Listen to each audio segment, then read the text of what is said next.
obviously very interested to talk to you. And do you have any UK customers that you supply? So I have very few international customers or customers outside of the United States, unfortunately. Yeah, It's simply due to shipping costs and import duties and VAT, et cetera, that really tends to escalate the price of our services. yeah, And that's unfortunate. Even to Canada, I yeah. shipped an empty mailer to Canada on behalf of a friend. It was $40 one way. Wow. Whereas in the United States, we have a program with the United States Postal Service called Media Mail. I can ship an 8-pound box Yeah, 3 ways to the client. They fill it, they send it to me. I clean, I send this back. $30 all in for 3-way segment shipping. wow. So that makes our PVF by mail service very affordable Yeah, for people in the United States. Outside of the United States, it gets really challenging. Although I do have international clients. One of them, common acquaintance, Henry Howell.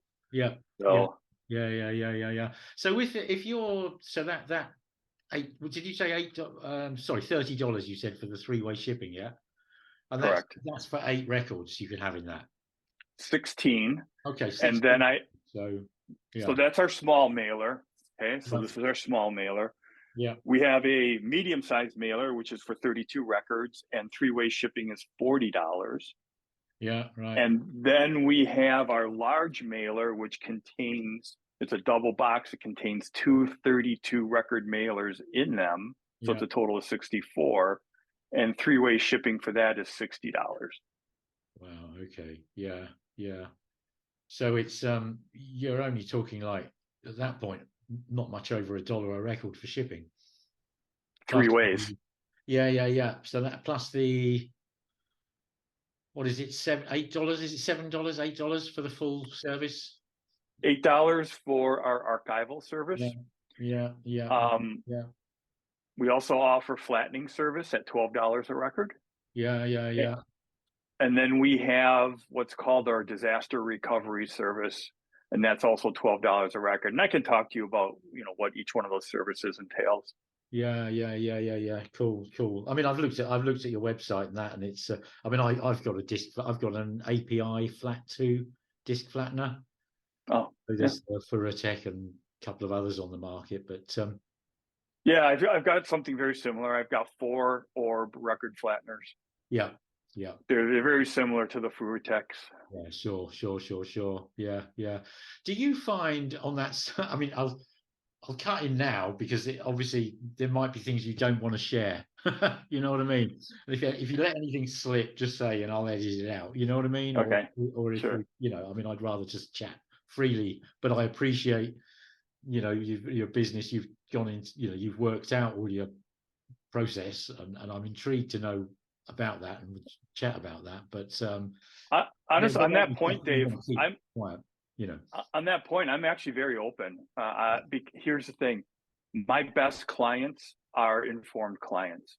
Yeah, And when it comes to care and cleaning and the sonic optimization of records, yeah, there's so much misinformation out there. yeah, Decades and decades of misinformation yeah. that I'm happy to share all but just a few details of my Right. process.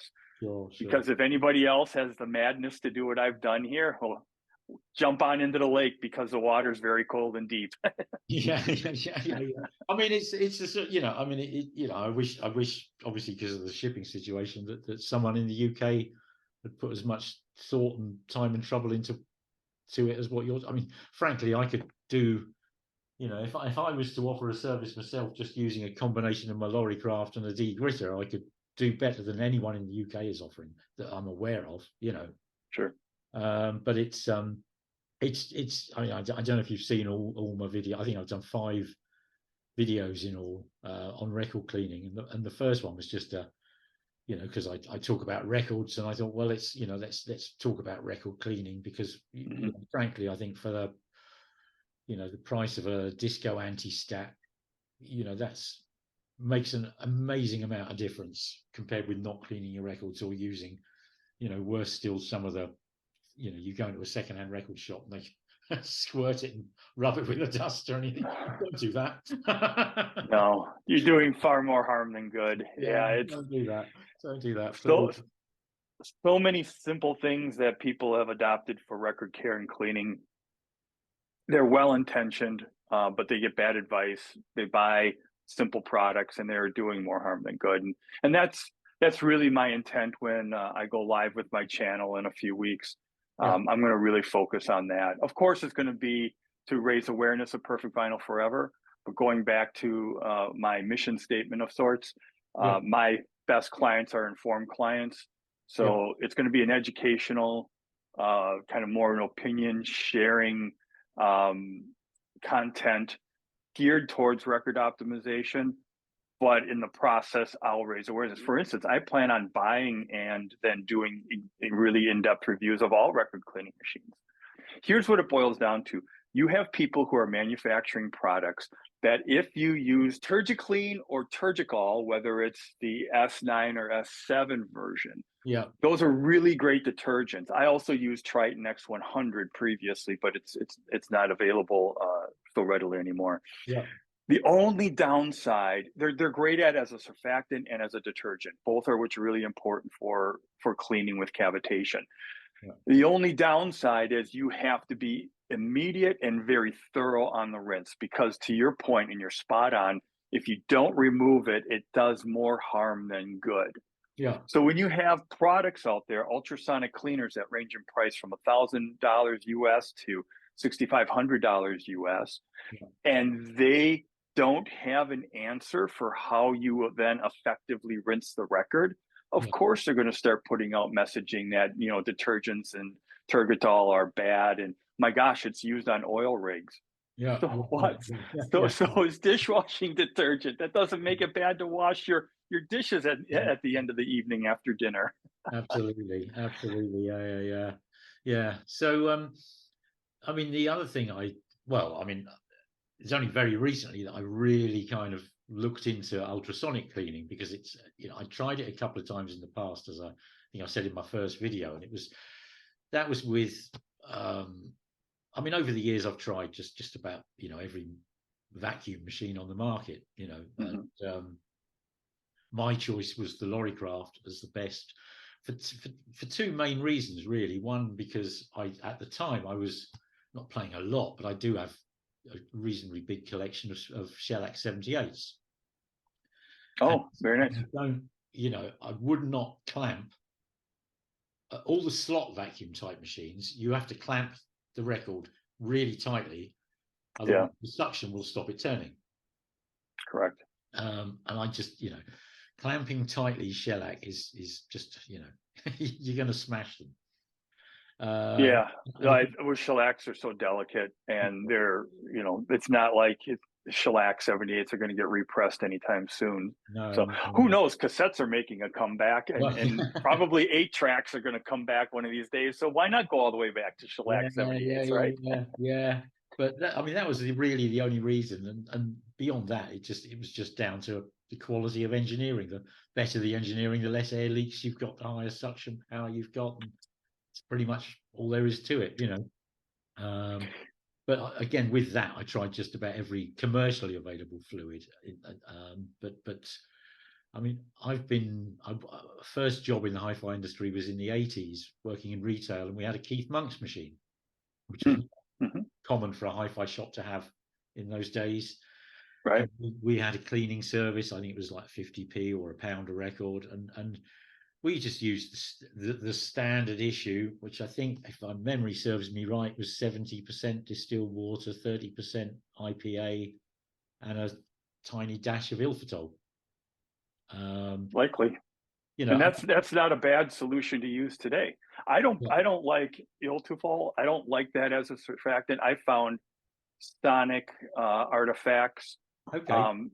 So I use something else, but you know, for home use, and if you use just the most minuscule amount of Ultrafil, it's not too bad. But again, that works well. So you have 2 of the 3 ingredients that are 100% volatile, which means they will evaporate with 0 residue. Yeah. And that's isopropyl alcohol, and that's distilled water if it's good quality distilled water. Yeah. The I2Fill, if it's used at very, very low concentrations, just enough to knock down the surface tension of the water, Yeah. then you're probably okay. Yeah. I mean, I think I dripped, I put it in. It was only afterwards I kind of did the maths, but I think it was 0.03% Ilfitol. So, like whatever that works out, 3 drops in a liter or something. It's right. a tiny amount. But I find that there's some variability in results with cleaning solutions. I think the process is 10 times more important than any one given solution. Yeah. The composition of a solution. Yeah. If your process is thorough, and if you spend 3 times the amount of effort rinsing your records as you do cleaning them, removing contaminants from their surface, you're going to get a good result from homemade recipes, commercially purchased record cleaning solutions, because that's the final and the most critical step, as you alluded to already at the beginning of our conversation. Yeah, absolutely. I mean, I typically, what I do is depending on how, if it's a second-hand record that I've just picked up, which, could be 50 years old, just thinking about one I got at the weekend, and I actually gave it a turgidol clean, and again, a very weak solution. Sorry, TurgiClean, a very weak solution on the lorry craft. Then a Clear Audio Pure Groove, which is 30% IPA and 70% their mystery chemical, but they specify it's a high quality vinyl cleaner, industrial vinyl cleaner. So I've asked them, has it got turgidol or TurgiClean in it, and they said, well, it's got something like that in it. Mm-hmm. Tell me the exact composition, but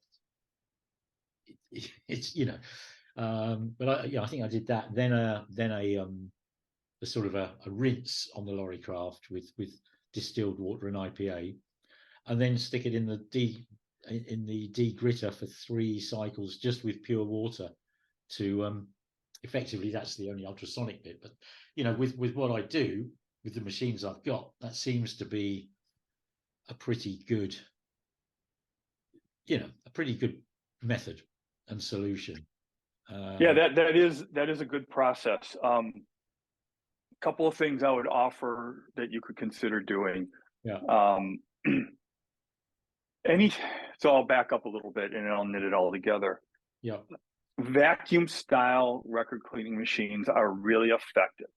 And I'll back it up even further. Yeah. Let's talk about the objectives of record cleaning. Yeah. And I come up with basically four different levels. There's maintenance, there's rinsing, yep, there's cleaning, and then there's sonic optimization. And I'd consider those on a hierarchy, 4 different levels. Yeah. Maintenance is simple. Use a carbon fiber brush, dry brush before every play. Get the surface dust off your records. Yep. That's simple. Yeah. Then there's power rinsing.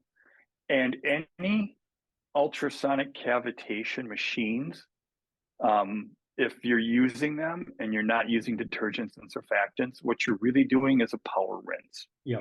And the reason for that is you need to reduce the surface tension of the water below a certain point so that it sheets on the record evenly, yeah, and therefore allows the cavitation implosions to get to the surface of the record and then ultimately into the groove.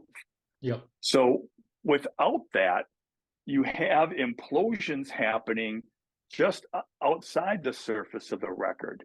Yeah. And that's not completely without positive effect, because when there's a bubble that implodes, yeah, the first thing that comes out is a jet, but then it comes back in, and then there's this further implosion, this big agitation moment, yeah, of the cavitation bubble implosion at the very end.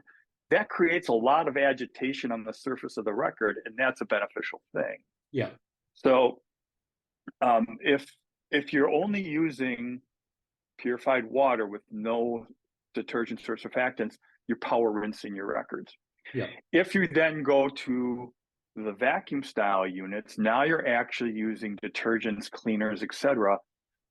So what you need to do is have the detergent solution on the record, and you need a good agitation. You want to see that get nice and foamy, because it's that foaming action that lifts contaminants, that dissolves and lifts the contaminants in suspension out of the groove. Then you vacuum it off, and then you do a 3x rinse. And that's what I would do when I would use my project vacuum record cleaning machine. That's record cleaning. You're getting contaminants off the record. And what you can expect from that is lower surface noise if it's caused by an organic substance on the surface of the record. So you have better stylus life, lower surface noise, etc. The next step is sonic optimization. And that is where you need to use cavitation cleaning at higher frequencies with detergents to get the manufacturing residue that's on every single record pressed in vinyl since 1948. You have to get the manufacturing plasticizers off the surface of the record. And from that point, you are now literally making the record a higher resolution audio source. And different units do it in different levels of effectiveness. And it has a lot to do with the frequency of cavitation. Low ultrasonic frequencies like 40 up to about 80 kilohertz, they're beneficial for having a high degree of agitation. But even with surfactants, they aren't truly getting into the groove because the size of the bubble is too large to get into the groove. When you get to 120, the medium high range of ultrasonics, now you've got a bubble that can fit into the middle level of the groove, and it's now actually cleaning the surface with the implosions and the turbulence on the surface of the groove where the stylus lies. We take it one step further at Perfect Vinyl Forever. We have ultra high, ultra powerful 220 kilohertz. And what we're doing is we can now finally get to the very bottom of the groove, because the bottom of a groove of record is 6 microns in size. The cavitational bubble for 220 kilohertz in water is 4 microns. So we're actually getting up and down the surface of every groove, and we're revealing more and more detail of this hidden groove, which is much more similar in profile to the cut groove that was carved into the lacquer during the mastering process. So you truly have a higher definition record as your music source. No, I mean, to be honest, that's why I clean records. Well, I don't know, partly that. I mean, I don't play it apart from this test I did with all these Muse records. I never play an uncleaned record. But partly it's because many years ago I sort of upgraded my cartridge to a point where I was spending like £1,000 on a cartridge, and like you think, well, I might, if I get 2 years out of it, it's then it's quite a lot of money each record you play. You just start to work it out when you get to a certain point. And I think if I only play cleaned records and I get double the life of the cartridge, that's paid for a record cleaning machine, frankly. Absolutely. And in that case, using detergents, surfactants, a really rigorous rinsing step on a vacuum machine gives you the majority of the benefits of removing the grit from the record, which would accelerate stylus wear. I also, not surprising, clean every record before I play it. Absolutely. But case in point, I have in my shop here underneath this bench, which you can't see from this view, I have a Lyra Delos on a Project X9, and that's what I use in my cleaning room for doing quality control checks.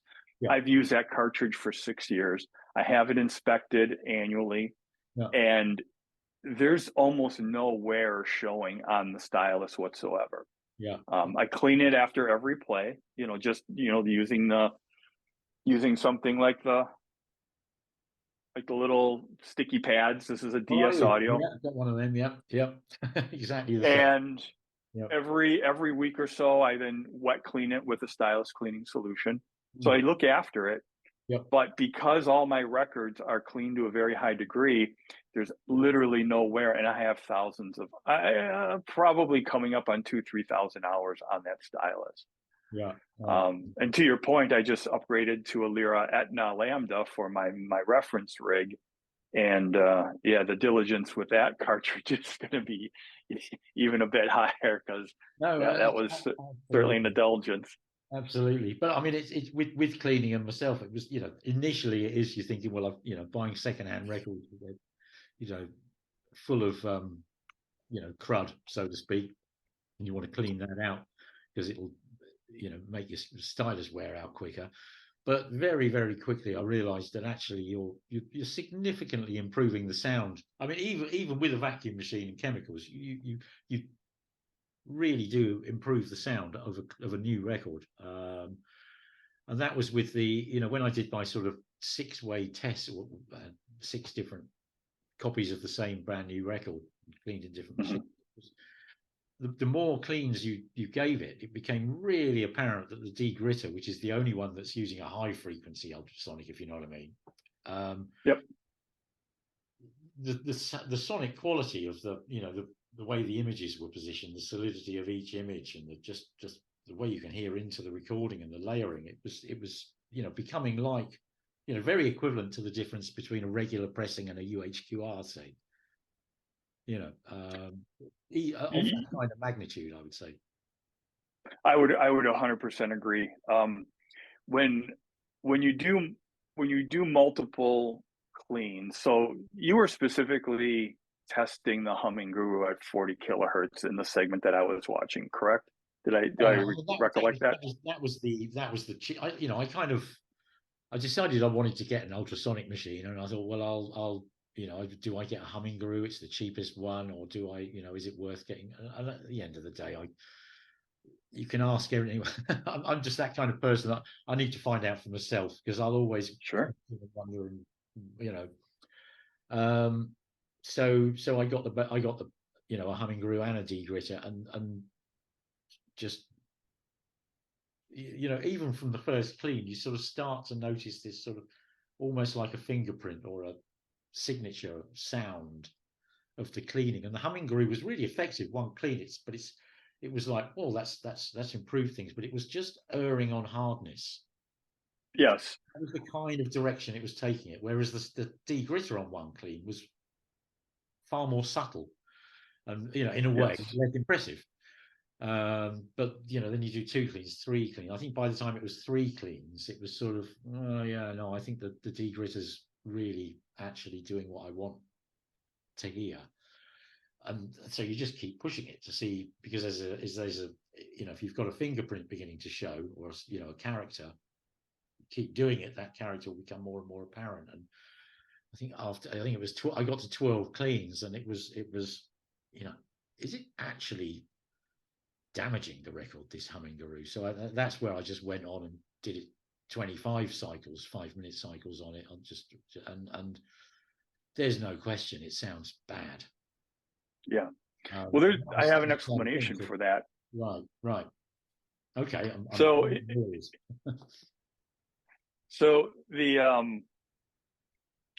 what you're hearing at low frequencies, where you hear a degradation of sound, is not unlike using a vacuum machine with detergents and not effectively rinsing. Right. It's just a little bit of an inverse relationship. So obviously, if you don't rinse after you use detergents, you leave a coating of detergents on the record, and that has a sonic signature that you can hear. Yeah. And it's not an additive, it's certainly a detraction. Yeah. With low frequency ultrasonics, what you're doing is you're not thoroughly removing the plasticizers or manufacturing residue on the surface of the record. And therefore, you're actually making the surface of the record harsher, which your Stylus, which is an incredibly sensitive mechanical electrotransducer Yeah. can sense that. Okay. And it really gets back to how complete is your process, how complete is your equipment. And with higher frequencies, especially with more repetitions, you're doing a better job of removing the manufacturing residue and evenly revealing the as carved profile of the groove as opposed to the as pressed profile of the groove. Right. Yeah. Yeah. So what you're saying is, I mean, with the one that I've damaged, so to speak, with the 25 humming groove cleans, would you is you're thinking that that's not permanently damaged? That's just I've very unevenly taken off the plasticizer kind of thing, or you know? Hard to say, and that would be a really interesting test. If could you take that record and then do multiple cycles through the degritter at a higher frequency, and does it improve? If it does, yes, then it is truly just because it's an uneven removal of the manufacturing Yeah. Yeah. residue. Yeah. Yeah. If it's not, that means 40 kilohertz is actually etching into the PVC layer of the record, Right. and Yeah. that would be permanent and irreversible. Yeah. Yeah. Yeah. Okay. Okay. I haven't. I mean, the thing is, I sort of got these 6 records, and they're like, you know, I kind of want to keep hold. You know, part of me wants to keep hold of them as they are because you know I've got friends. I mean, I've done demos to quite a few friends, but it's you know there's still sort of you know again with my day job doing PR and that, you know I know like you know next time I go and visit What Hi-Fi or something, I know the technical director there would be probably fascinated to actually listen to these 6 records because you know they are a result of that experiment. You know, you can hear Right. all these differences, and it's quite startling. But and I've sold. First thing I did was I've sold the humming groove on. I mean, I think I owned it for no more than a week, a month anyway. You know, did the tests, and I don't want that anymore. You know. So it's interesting. If you had retained it, I would offer it would be a really interesting test for you to clean a record with the degritter using detergents and surfactants, Yeah. and then retain the humming groove for a rinsing machine, a dedicated rinsing machine, and see if you have noticed, additional improvements. Otherwise, does your degritter version have the removable tank where you can have one tank dedicated for cleaning and one for rinsing? It does, yeah, yeah. But I mean, I must admit, my kind of current, you know, everything's there's a degree of laziness involved. So my current sort of system after doing all these tests seems to be, rather than put a chemical in the first batch. I mean, okay, so I've got 0.03% ilfitol in the distilled water in the degritter. But basically, I am literally just using that as a rinse and doing all the cleaning on the lorry craft. So sort of Okay. 2 or 3 different chemical cleanings with a rinse, or two chemical cleanings and one rinse, say on the lorry craft, and then you know the maximum sort of 5-minute cycle in the degritter, and for you know well maybe 3 cycles like that for a you know because I only do this when I get a new record into the house or an old record into the house. I'll give it a full thorough treatment, and then after you know like you say after that it's just if there is any dust just give it a light dust with a brush, but you know they go in cleaning the sleeves after I've cleaned them, and I you know I never have to really clean my stylus or the you know it's they just stay clean because there's no muck. You know, I've got the muck off when it came into the house, kind of thing. You know. Exactly. So speaking of vintage records, I'll talk a little bit about our disaster recovery. Yeah. We're now at 2.0 version of that, and it has the suffix of SMF. So Yeah. does our Archival 4.0 SMF. It's not up on our website. I'm doing website updates this coming month to kind of bring new content and bring it up to speed with our newly released process. SMS stands for sequential multi-frequency cavitation, Right. which is really exciting because we're the first record cleaning company and machinery that uses sequential multi-frequency. So in the cleaning tank with the detergent surfactant, so we have that, we have our cleaning solution that has a lower surface tension for really good cavitation activity. As the records rotate through the tank, they first are cleaned with 80 kilohertz, which is really good for removing larger particles, noise-inducing particles, cleaning the table of the record, and then cleaning the top part of the groove. Yep. Then it uses 135 kilohertz to get into the middle part of the groove where the stylus rides. And then we have 220 kilohertz, which really does that fine cleaning to get the record to the point where it comes very close to the sonic qualities of playing a lacquer versus a pressed vinyl record. Yep. For our disaster recovery process, the first thing we do is we'll rack records in our carrier, Yep. and then we completely submerge them for up to 24 hours in a cleaning solution. Okay. And once they've soaked, we've now loosened any of the contaminants that are in the groove. We take them out, we immediately go into a 40 and 80 kilohertz dual frequency ultrasonic cleaning machine and do a 10-minute spin through there. And that's really helpful. And we purposely selected lower frequencies for that step because we want the agitation effect of the lower frequencies, because the contaminant should already be softened and suspended on the cleaning solution that we transfer from the soaking tank up to the cleaning machine.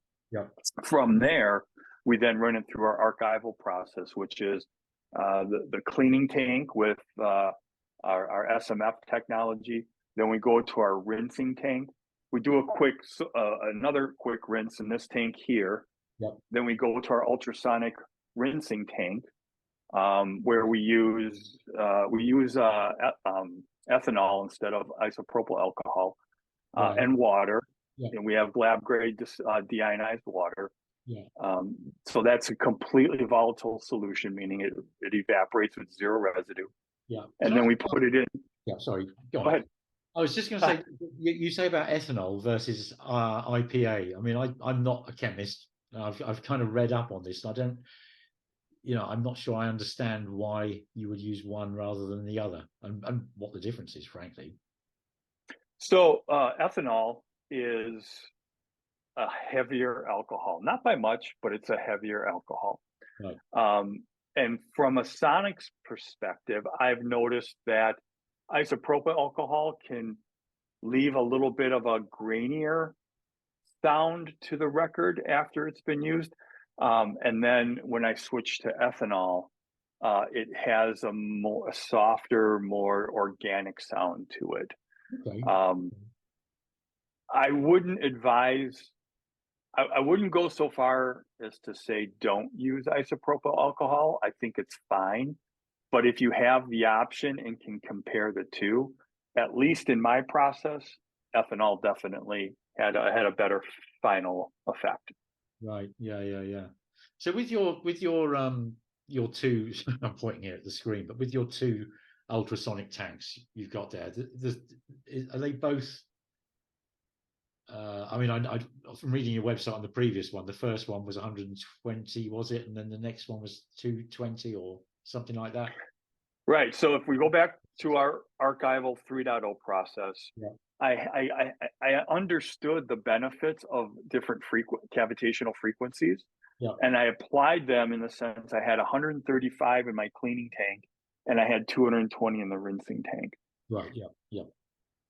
The advancement that we made with 4.0 is in the rinsing tank where the water wasn't, where the surface tension of the water wasn't decreased very much, because it was only ethanol and it was only lab grade deionized water. You weren't getting a really good cleaning effect from the 220 kilohertz cavitation, meaning there are still some sonic benefits to harvest. So that's where we did some testing with multi-frequencies in the cleaning tank, brought the 220 over to the cleaning tank, and now we're seeing and hearing a significant step forward, because we've brought 220 kilohertz cavitation into the environment where it's most effective, and it's really brought some nice advancements. We dropped back down to 80 kilohertz because we want that agitation effect to cause turbulence on the surface of the record, to take out any of the cleaning agents that were on the surface of the record from the cleaning step previous. Yeah. Right. Okay.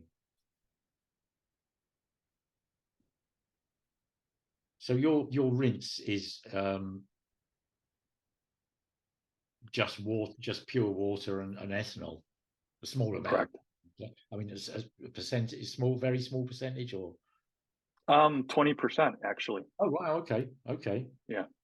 Right. Yeah, cool. Just trying to think what else I was there's a million things I wanted to ask you. So I mean, I've sort of read up on the 3.0 process. So you've got two sort of soaking vat type stages. Yeah, those are the vats down here. So are they still part of the 4.0 process? They are. Yes, they still help prep the record as it's going into the ultrasonic cleaning. Yeah. Well, I am going to do some tests to see if it truly is still bringing the level of benefits as the 3.0 process. Yeah. But right now, I've kept that piece of it consistent to make sure that my 4.0 process is delivering consistent outcomes. Yeah, right. And but the two vat stages, the two soaking stages, there you soak it, you take it out. Does it go from one soaking stage into the next soaking stage, or is it vacuumed? Is it soak agitated? Is it anything like that? So we soak it, and that's a continuously circulating bath. Okay. And then we rinse it in this vat. Yep. Actually, there's a second vat I removed from the room for a moment. There's another vat that goes here, similar to this. We rinse it, then we put it into the second soaking tank. Then we rinse it. Then it goes into the ultrasonic cleaning tank. Then we rinse it, and then it goes into the ultrasonic rinsing tank. Yeah. And then it goes into our HEPA filter dryer. Right. Cool.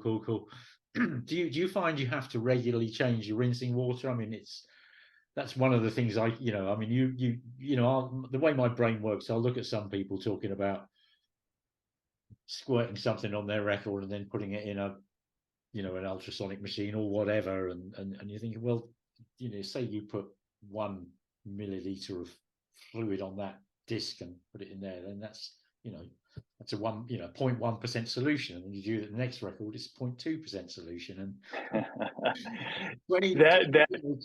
20 records later, you are definitely not cleaning it in pure distilled water. You're spot on. That is true. That is why we have all those intermediary rinsing steps. Yeah. And in our process, I can go about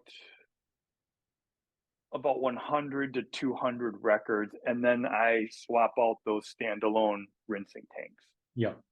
But those rinsing tanks have 10 gallons of water in them. So, a little bit of the residue on the records after I hold them, let the cleaning solution drip off back into the soaking tank. Yeah.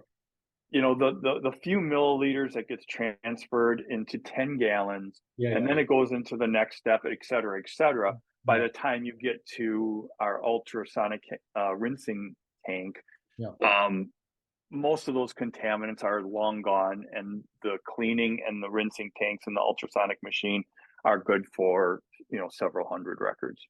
Yeah. So do you have like a filter system? Do you filter your own water or purify your own water? Yes, we have a dedicated a mixed bed deionization tanks. Right. And we purify about 120 gallons at a time, and then I use that deionized water to fill and rinse and clean the machine. Right. Yeah. I mean, because it is, you know, distilled water, which is what I use, sort of, you know, lab grade distilled water. It's, you know, it isn't free. It's not, no.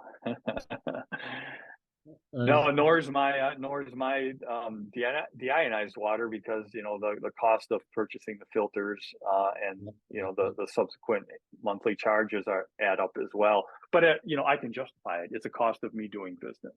yeah, You can get smaller scale deionized filters or mixed bed deionizing filters for the home.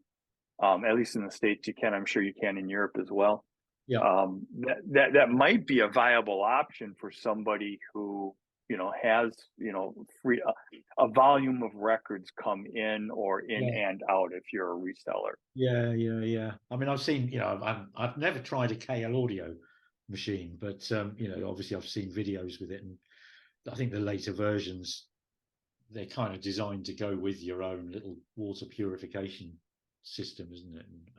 Yeah, but unfortunately, KL audio still are fixed at 40 kilohertz with really no way to reduce the surface tension of the water. So not that the unit is ineffective, it only is doing a power rinse of the record at the end of the day. So it's a beautifully built machine. I'll give them credit on that. It's built like a tank, and it's well designed. I just don't understand why they left it at 40 kilohertz, or they didn't design in the ability to use a proper amount of surfactants to lower the surface tension of the water. Yeah. I mean, it's I mean, it's. I kind of do wonder about the. I mean, the first time I was aware of ultrasonic cleaning was probably 10 years ago, I'm guessing, and a friend had one of, you know, he just bought a generic 40 kilohertz ultrasonic cleaning tank, and I think it was a Kuzma sort of little attachment that you bolt on, very, you know, built in the garden shed type of arrangement. But it you know, it worked. It did something. Yeah. It did something that I couldn't achieve with vacuum cleaning only. So, but it does. I do wonder whether everyone, you know, the majority are using 40 kilohertz because that's what was on the market for cleaning spanners and car parts, you know. Exactly. It is. It's the most readily available when you're purchasing equipment, whether it's the transducers or whether it's the generators. It's the most readily available equipment for building into a machine. But I do think there's a design decision in the process as well. It's the better frequency to use if you're not going to reduce the surface tension of the water. Yeah. Because getting back to that concept of power rinsing, the larger cavitation bubble, when it implodes, the jet comes out and then it agitates. You have a much greater agitation effect at lower frequencies because the bubble is disproportionately larger when you use lower frequencies. But they're also less frequent, and they implode less frequent than higher frequencies. So the perfect analogy is the grits of sandpaper. So if you're a woodworker, you fully understand. You don't start off with a very fine sandpaper, say 400 grit sandpaper, if you've got rough stock. What you do is you start with 80, then you go to 120, then you go to 220, then you go to 400, and you take a rough board, and then now it looks beautiful at the end of the day. You can't achieve those outcomes with one single grit. Well, unless you've got an awful lot of time. True. Yeah, no, that's cool. Well, look, I don't know if there's anything else I can think of asking, really, but yeah, I mean, it's been great chatting to you. Great to meet you. Likewise. Yeah, let's stay in touch. That sounds good, Dave. Nice catching up with you. Yeah, you too. Talk to you soon. Take it easy. So Bye.